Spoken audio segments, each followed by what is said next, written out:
Welcome back guys. तो इस video में हम पढ़ेंगे कंटिन्यू स्टेटमेंट के बारे में कि हमारे पास कंटिन्यू स्टेटमेंट किस तरह काम करता है, इसका कंसेप्ट क्या है और ये प्रोग्रामिंग लैंग्वेज में C++ में ये किस तरह यूज़ होता है, तो उसको हम देखेंगे। और उसके बाद हम एक और टॉपिक को देखेंगे जो इससे रिलेटेड नहीं है, लेकिन हम इस वीडियो में कवर करेंगे, जिसको हम कहते हैं एस्केप सीक्वेंसेस, जिसकी एक ख़ास मीनिंग होती है। तो अब हम देखते हैं कि ये किस तरह यूज़ होता है। अब हम इन दोनों को देखेंगे। यहाँ पर एक हम फाइल बना लेंगे कंटिन्यू स्टेटमेंट। पहले हम कंटिन्यू स्टेटमेंट को देखेंगे कि हमारे पास किसको कहते हैं और ये हमारे पास क्यों यूज़ होता है। अच्छा, पहले आप जान लें कि हमारे पास कंटिन्यू स्टेटमेंट किसको कहते हैं। हमारे पास कंटिन्यू स्टेटमेंट उस जगह पर यूज़ होता है जहाँ पर आप किसी वैल्यू को स्किप करना चाहते हैं, किसी वैल्यू को प्रिंट नहीं करना चाहते हो, तो उसको हम कंटिन्यू स्टेटमेंट वहाँ पर हम यूज़ करते हैं। तो अब हम प्रैक्टिकल देखें कि किस तरह कंटिन्यू स्टेटमेंट वर्क करता है, मतलब काम किस तरह करता है। पहले हम प्री प्रोसेसर डायरेक्टिव को इंपोर्ट कर लेते हैं और फिर हमारे पास आ जाता है यूजिंग नेम स्पेस std, और फिर हमारे पास आ जाता है इंट मेन। और यहाँ पर हम क्या करेंगे, कंटिन्यू और स्टेटमेंट। यहाँ पर कंटिन्यू स्टेटमेंट को हम देखेंगे। अच्छा, यहाँ पर हम कंटिन्यू स्टेटमेंट को देखेंगे by the help of for loop के ज़रिए से हम ये करेंगे। अच्छा, फॉर लूप के ज़रिए से हम करेंगे। पहले हम फॉर लूप लेंगे। अच्छा, यहाँ पर हम एक x लेंगे, उसको वैल्यू हम दे देंगे 0, और फिर x less or equal to कहाँ तक हमारे पास चलेगा, 10 तक चलेगा, और फिर हमारे पास क्या होगा, x प्लस प्लस होगा। अच्छा, यहाँ पर हम क्या करेंगे कि अगर हमारे पास x इक्वल टू हो गया 6, मतलब x हमारे पास, जब हमारे पास 6 को पहुँच गया तब हम क्या करेंगे, हम इसको कंटिन्यू करें, मतलब 6 को हम स्किप करेंगे। जैसा कि मैंने पहले बताया कि कंटिन्यू हमारे पास उस वहाँ पर यूज़ होता है जब आप किसी वैल्यू को स्किप करना चाहते हो, तो हम यहाँ पर 6 को स्किप करना चाहते हैं, तो इस यहाँ पर हमारे पास कंटिन्यू स्टेटमेंट यूज़ होता है। अब यहाँ पर हम डिस्प्ले करेंगे x को, और फिर हमारे पास इसको हम डिस्प्ले करेंगे, और फिर हमारे पास क्या होगा, इंडेल को हम डिस्प्ले करेंगे।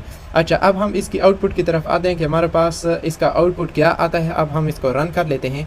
तो यहाँ पर आप देख सकते हैं कि हमारे पास 0 से लेकर 10 तक प्रिंट हुआ, लेकिन आप अगर देख लें 0 प्रिंट हुआ, 1 2 3 4 5, लेकिन 6 हमारे पास यहाँ पर प्रिंट नहीं हुआ, 7 प्रिंट हुआ। ये किस लिए, क्यों ये 6 प्रिंट नहीं हुआ, क्योंकि हम किस एक वैल्यू को, जैसा कि मैंने पहले बताया कि हम जब हम एक वैल्यू को स्किप करना चाहते हैं तो वहाँ पर हम क्या यूज़ करेंगे, कंटिन्यू यूज़ करेंगे। तो यहाँ पर इस तरह हमारे पास यूज़ होता है। अच्छा, ये हमारे पास कंटिन्यू स्टेटमेंट हो गया। अब हम क्या करेंगे, एस्केप सीक्वेंसेस को देखें कि हमारे पास एस्केप सीक्वेंसेस किस तरह हमारे पास यूज़ होते हैं और C++ में। अच्छा, यहाँ पर पहले हम प्री प्रोसेसर डायरेक्टिव को इंपोर्ट कर लेते हैं, #include iostream, और फिर हमारे पास आ जाएगा यूजिंग नेम स्पेस std, और फिर हमारे पास इंट मेन हो जाएगा। यहाँ पर हम क्या करेंगे, एस्केप और सीक्वेंसेस। एस्केप सीक्वेंसेस उसको कहते हैं हमारे पास जिसकी एक ख़ास मीनिंग होती है प्रोग्रामिंग में। अच्छा, यहाँ पर हमारे पास एस्केप सीक्वेंसेस कितने हैं, हमारे पास है \n है,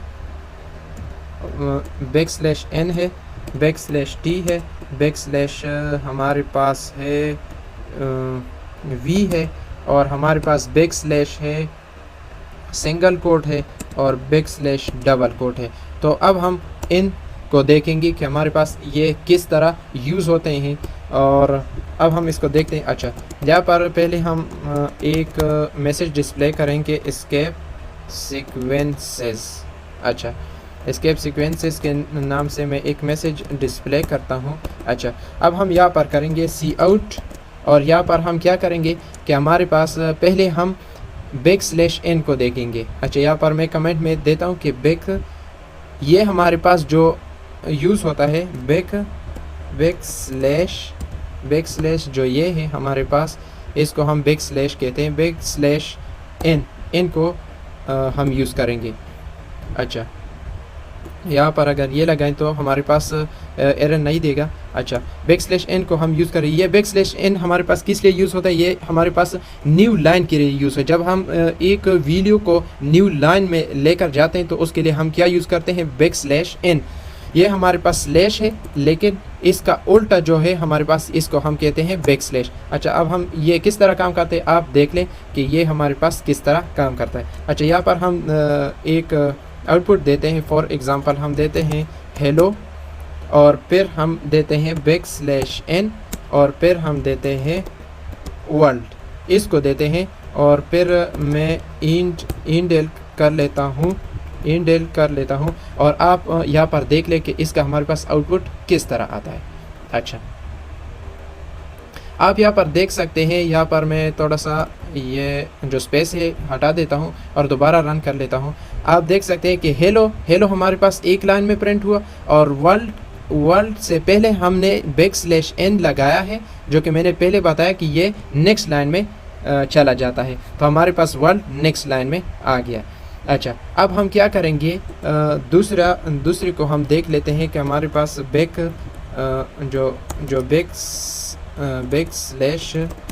स्लैश हमारे पास दूसरा हमारे पास बैक स्लैश टी है।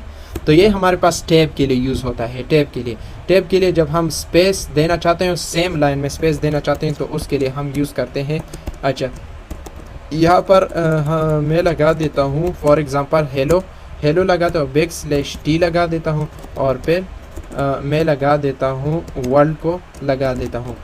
अच्छा, यहाँ पर इंडेल लगा देता हूँ। आप देख ले कि हमारे पास जो बैक स्लैश टी है, तो ये किस लिए यूज़ होता है, इसको भी हम रन कर लेते हैं। तो यहाँ पर आप देख सकते हैं कि हमारे पास सेम लाइन में इसने टैब दे दिया। जो हमारे पास कीबोर्ड में टैब का बटन होता है ना, वो यहाँ पर हमारे पास यूज़ होता है बैक स्लैश टी के नाम से। अच्छा, अब हम तीसरे को देखेंगे कि हमारे पास बैक स्लैश जो हमारे पास वी है, वो किस लिए यूज़ होता है? तो ये हमारे पास वर्टिकल टैब के लिए यूज़ होता है। हेलो लगाएंगे फॉर एग्ज़ाम्पल, हेलो और फिर वी, और फिर हमारे पास वर्ल्ड आ गया, और फिर हम इंडेल करेंगे। अच्छा, इसको भी हम रन कर लेते हैं कि हमारे पास इसका किस तरह आउटपुट आता है। अच्छा, आप देख लें, हमारे पास जो बैक स्लैश टी है वो हमारे पास हॉरिजेंटल टैब देता है, हॉरिजेंटल, जो कि कीबोर्ड पे मौजूद है। और जो हमारे पास बैक स्लैश वी है, वी के नाम से हमारे पास जाहिर है कि हमारे पास ये वर्टिकल टैब देता है। ये हमारे पास हेलो हो गया, और इसने वर्टिकल हमारे पास इस तरह सीधा होता है, और जो हॉरिजेंटल होता है वो लेफ़्ट टू राइट होता है। वर्टिकल हमारे पास टॉप टू डाउन है, और जो टैब है हमारे पास हॉरिजेंटल है, वो हमारे पास लेफ़्ट टू राइट है। अच्छा, ये हमारे पास हो गया। अब हमारे पास क्या बचता है? हमारे पास सिंगल कोट और डबल कोट बचते हैं। अब हम इसको भी देख लेते हैं। अच्छा, यहाँ पर हम लगा देते हैं बैक स्लैश हमारे पास क्या हो गया? टी नहीं, सिंगल कोट को हम देख लेते। अच्छा, यहाँ पर हम डिस्प्ले करते हैं हेलो को, और फिर बैक स्लैश लगाते हैं और सिंगल कोट लगाते हैं, और वर्ल्ड को लिखते हैं, और फिर बैक स्लैश और सिंगल कोट को लिखते हैं। तो इसका आउटपुट हमारे पास किस तरह आएगा, इसको हम देख लेते हैं। अच्छा, इसको भी हम रन करते हैं। तो आप देख सकते हैं कि हमारे पास जो बैक स्लैश सिंगल कोट है, तो इसने वर्ल्ड पर ये अप्लाई कर दिया। तो इस तरह हमारे पास बैक स्लैश सिंगल कोट इस तरह यूज़ होता है। अब हम बैक स्लैश डबल कोट को यूज़ करेंगे। अच्छा, यहाँ पर हम डबल कोट को यूज़ करेंगे, सी आउट, और हमारे पास यहाँ पर हम लिखेंगे हेलो और बैक स्लैश डबल कोट और वर्ल्ड और बैक स्लैश डबल कोट, और हमारे पास इंडेल हो जाएगा। अच्छा, अब हम इसको भी रन कर लेते हैं। इसका आउटपुट हमारे पास किस तरह आता है, तो आप देख सकते हैं ये हमारे पास आउटपुट आ गया कि हमारे पास जो बैक स्लैश डबल कोट है, तो इसने वर्ल्ड पर ऑक्युपाई कर लिया। तो ये हमारे पास कुछ एस्केप सीक्वेंसेस थे जो कि बहुत ज़रूरी है।